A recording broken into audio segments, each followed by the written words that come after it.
ಮುಖ್ಯ ಶಿಕ್ಷಕರು ಹಾಗೂ ಸಹ ಶಿಕ್ಷಕರ ಮಧ್ಯೆ ಹೊಂದಾಣಿಕೆ ಇಲ್ಲದೆ ಸುಮಾರು 3 ವರ್ಷಗಳಿಂದ ದಾಖಲಾತಿಗಳ ಸಂಖ್ಯೆ ಗಣನೀಯವಾಗಿ ಇಳಿಕೆಯಾಗುತ್ತಿದೆ ಎಂದು ಮಕ್ಕಳ ಪೋಷಕರು ಗಂಭೀರ ಆರೋಪಗಳನ್ನು ಮಾಡುತ್ತಿದ್ದಾರೆ.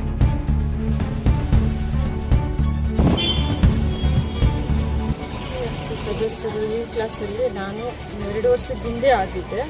ಆಗ ಯಾವ ಥರ ಕ್ಲಾಸ್ ಇತ್ತಂದರೆ STMC ಅವರು ತಿಂಗಳ ಟೀಚರ್ನೂ ಕುಳಿಸ್ಕೊಂಡು HMನೂ ಕುಳಿಸ್ಕೊಂಡು ಮತ್ತು STMC ಅವ್ರನ್ನೂ ಕುಳಿಸ್ಕೊಂಡು ಸಂಘದ್ದೇನು ಕಷ್ಟ ಸುಖ ಟೀಚರ್ದೇನು ಕಷ್ಟ ಸುಖ ಎಲ್ಲ ನಾವು ನೀಟಾಗಿ ಕೂತ್ಕೊಂಡು ಡಿಸ್ಕಸ್ ಮಾಡಿ ಯಾವುದು ಹೆಚ್ಚು ಕಡಿಮೆ ಇದ್ರೂ ಅದನ್ನು ಸರಿಪಡಿಸಿ ಹೋಗ್ತಾ ಇದ್ವಿ. ಈಗ STMC ಅವರು ಬಂದಾಗಿಂದ ಪೇರೆಂಟ್ಸ್ನೂ ಕರೆಯಲ್ಲ, ಮಂತ್ಲಿನೂ ಮೀಟಿಂಗು ಮಾಡಲ್ಲ. ಮಾಡಬೇಕಂದ್ರೆ ಅವರು ಓನಾಗಿ ಮಾಡಿಕೊಂಡು ಅವ್ರ ಪಾಡ್ಗೆ ಅವರು ಹೋಗ್ತಾ ಇರ್ತಾರೆ. STMC ಅವರು ಇಲ್ಲಾಂದರೆ ಇವ್ರು ಟೀಚರು ಇಷ್ಟು ನಡೀತೈತೆ. ಪೇರೆಂಟ್ಸ್ನ ಯಾವತ್ತು ನಾನು STMC ನನ್ನ ಮಕ್ಕಳು ಈಗ SLC ಮಕ್ಕಳಾಗಿದ್ದಾರೆ, ಇದುವರೆಗೂ ಒಂದು STMC ಬುಕ್ಕಲ್ಲಿ ನನ್ನ ಸಿಗ್ನೇಚರು ಇದ್ದರೆ ನೀವೇ ನೋಡ್ರಿ. ಇದುವರೆಗೂ 3 ವರ್ಷ ಆಗಿದೆ. ಇದುವರೆಗೂ ನನ್ನ ಮಕ್ಕಳ ಬಗ್ಗೆ ನಾವೇನಾದರೂ ಫೋನ್ ಮಾಡಿ ನಮ್ಮ ಮಕ್ಕಳ ಕ್ಲಾಸ್ ಟೀಚರ್ನ ಕೇಳ್ಕೋಬೇಕು, ಯಾವ ಥರ ಏನು ಅಂದರೆ ಈ ಥರ ನಡೀತೈತೆ ಅಷ್ಟೇ. ಬಿಟ್ಟರೆ ಮತ್ತು ಇಬ್ಬರು ಟೀಚರ್ ಇಲ್ಲ. ಯಾಕೆ ಅಂದರೆ ಬರ್ತಾರಮ್ಮ ಇದೇ ಕಾರಣ ಕೊಡ್ತಾರೆ ಹೊರತು ಮುಂದೆ ಹೋಗ್ತಾನೆ ಐತೆ. ಇವ್ರಿಗಂತೂ ಸ್ಯಾಲ್ರಿ ಆಗ್ತೈತೆ, ಕೂಲಿನಲ್ಲಿ ಮಾಡೋ ಮಕ್ಕಳಿಗೆ ಮಾತ್ರ ಲಾಸ್ ಆಗ್ತಾರೆ. ಅಲ್ಲ ಮೇಡಮ್, ಇಲ್ಲಿ ಮುಖ್ಯೋಪಾಧ್ಯಾಯರ ಮೇಲೆ ಆರೋಪಗಳು ಕೇಳಿ ಬರ್ತಾ ಇದೆಯಲ್ಲ, ಆ ವಿಚಾರವಾಗಿ ತಮ್ಮ ಗಮನಕ್ಕೆ ಏನಾದರೂ ಇದೆಯಾ ಮೇಡಮ್? ಯಾವ ಮುಖ್ಯೋಪಾಧ್ಯಾಯರೇನೋ ಮೇಡಮ್ ಅವ್ರ ಬಗ್ಗೆ ಟೀಚರ್ ಏನಂತಂದ್ರೆ ಇವ್ರು ಹೇಳ್ದಂಗೆ ನಡಿಬೇಕು ಅಂತೇಳಿ ಇವರು HM ಮಾಡ್ತಾರದು. ಇವ್ರು ಏನಂತಂದ್ರೆ ಇವ್ರಿಗೆ ಜಾಸ್ತಿ ತಲೆ ಕೆಡ್ತೈತೆ. ಈಗ ಈ ಸಬ್ಜೆಕ್ಟ್ ಇವತ್ತು ಮಾಡ್ಬೇಕಂದ್ರೆ ಇಲ್ಲ, ನಾ ಈ ಸಬ್ಜೆಕ್ಟ್ನ ಬೇಡ ನಾಳೆ ಮುಗಿಸ್ರಿ ಅಂತ ಟಾರ್ಚರ್ ಈ ಟೀಚರ್ಗಳಿಗೆ.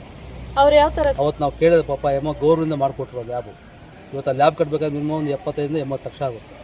ಈ ಸ್ಕೂಲ್ ಬಂದಿರೋ ವ್ಯವಸ್ಥೆ ನೋಡಬೇಕು, ದುರ್ಗತಿ ಅಂದರೆ ಯಾಕೆ ಈ ರೀತಿ ಆಗ್ತಿದೆ ಸರ್? ಇಲ್ಲಿ ಮಾಡ್ತಾ ಇರೋದು ಇವ್ರು ಹೆಡ್ ಮೇಡಮ್ ಸರಿ ಇಲ್ವಲ್ಲ, ನಡ್ಸ್ಕೋ ರೀತಿ ಸರಿ ಇಲ್ಲ. ಟೀಚರ್ಸ್ ಮಕ್ಕಳ ಮುಂದೆಲ್ಲ ಜಗಳ ಮಾಡ್ತಾರ, ಡೈಲಿ ಜಗಳ ಮಾಡ್ಕೊಂಡು ಮಕ್ಳು ಏನು ಮಾಡ್ತಾರೆ, ಓದೋ ಬರ್ತಾವೆ. ಇವಾಗ ನೋಡ್ಕೊಂಡು ಏನು ಓದ್ತಾ ಮಕ್ಕಳು ಜಗಳ ಮಾಡೋದು ಯಾರ ಮೇಲೆ? ಟೀಚರ್ಸ್ ಜಗಳ ಮಾಡ್ಕೊಡೋದು. ಸಹ ಶಿಕ್ಷಕರ ಜೊತೆಯಲ್ಲಿ ಹೊಂದಾಣಿಕೆ ಎಲ್ಲ ಒಬ್ರಿಗೊಬ್ರಿಗಿಲ್ಲ. ನಂದೇ ನಡಿಬೇಕಂತ ಆ ಟೀಚರ್ಸ್ ಏನು ಮಾಡ್ತಾರೆ, ಇವ್ರು ಜಗಳ ಅಲ್ಲಿ ಕೋಳಿ ಮೊಟ್ಟೆ ಕೊಡೋದು ಸರ್ಕಾರದಿಂದ ಫ್ರೀ.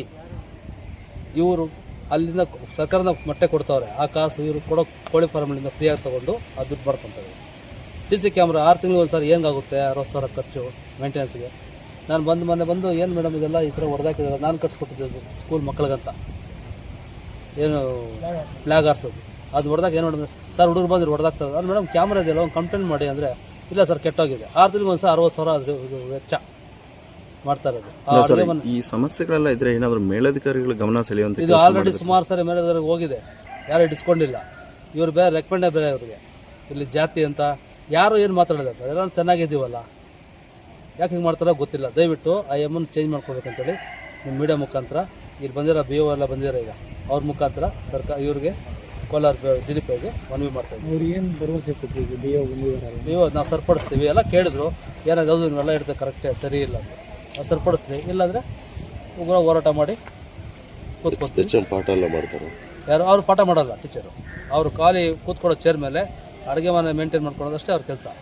ಇದೆಲ್ಲ ಇಲ್ಲ, ಪಾಠ ಗೀಟ. ಮಕ್ಕಳು ಇಂಗ್ಲೀಷ್ ಟೀಚರ್ ಇಲ್ಲ ಇಲ್ಲಿ, ಸೈನ್ಸ್ ಟೀಚರ್ ಇಲ್ಲ ಇಲ್ಲಿ. ಆಲ್ರೆಡಿ ಸ್ಕೂಲ್ ಓಪನ್ ಆಗಿ 2 ತಿಂಗಳಾಯಿತು. ಏನು ಮಾಡ್ತಾರೆ ಪಾಠಗಳು? ಆ ಲ್ಯಾಬಲ್ಲಿ ಸೈನ್ಸ್ ಟೀಚರ್ ಇದೆ ಮಾತ್ರ ಲ್ಯಾಬ್ ನಡೀತೆ. ಆ ಲ್ಯಾಬು ಇದು ಡೋರ್ ಕಿತ್ತೋಗಿದೆ. ನಾವು ಕೈಯಿಂದ 4,000 ಕೊಟ್ಟು ರೆಡಿ ಮಾಡಿಸಿ ಮೇಡಮ್, ಆಗಿಲ್ಲ, ಕೊಟ್ಟು 3 ವರ್ಷ ಆಗಿದೆ. ಏನು ಮಾಡ್ತಾರೆ? ಗೌರ್ಮೆಂಟ್ ಶಾಲೆಗೆ ಬರೋದೆಲ್ಲ ಬಡ ಮಕ್ಕಳು ಬರ್ತಾವಲ್ಲ, ಎಲ್ಲ ನಮ್ಮ ಮಕ್ಕಳೇ ಅಲ್ವಾ. ಸರ್ಕಾರದಿಂದ ಕೋಟಾಂತರ ರೂಪಾಯಿ ವೆಚ್ಚ ಮಾಡಿ ಮಕ್ಕಳು ಓದಕ್ಕೆ ಕೊಡ್ತಾವೆ. ಏನು ಮಾಡ್ತಾವ್ರೆ ಇವರು? ಅದೇನೋ ಹೇಳಿದ್ರು TC ತಗೊಂಡು ಹೋಗ್ಬಿಡ್ತಾ ಇದ್ರು ಮಕ್ಕಳೆಲ್ಲ ಅಂದ್ಬಿಟ್ಟು. ಎಲ್ಲ ಖಾಲಿ ಮಾಡ್ತಾರೆ, ಪ್ರೈವೇಟ್ ಸ್ಕೂಲ್ ಹೋಗ್ತಾರೆ. ಯಾವಾಗ ಜಗಳ ಮಾಡೋದು ಯಾರು ಇರ್ತಾರೆ ಇಲ್ಲಿ? ಏನಿದೆ ಸ್ಕೂಲ್ ನೋಡಿ, ನೀವು ಒಂದ್ಸಲ ನೋಡಿ, ಶಿಕ್ಷಣ ಕರೆಕ್ಟ್ ಆಗಿದೆ. ಅಲ್ಲಿ ಖಾಲಿ 4 ಜನ ಟೀಚರ್ಸ್ ಇದ್ದಾರೆ, 97 ಜನ ಮಕ್ಕಳು ಇರೋದಲ್ಲಿ 4 ಜನ ಟೀಚರ್ಸ್.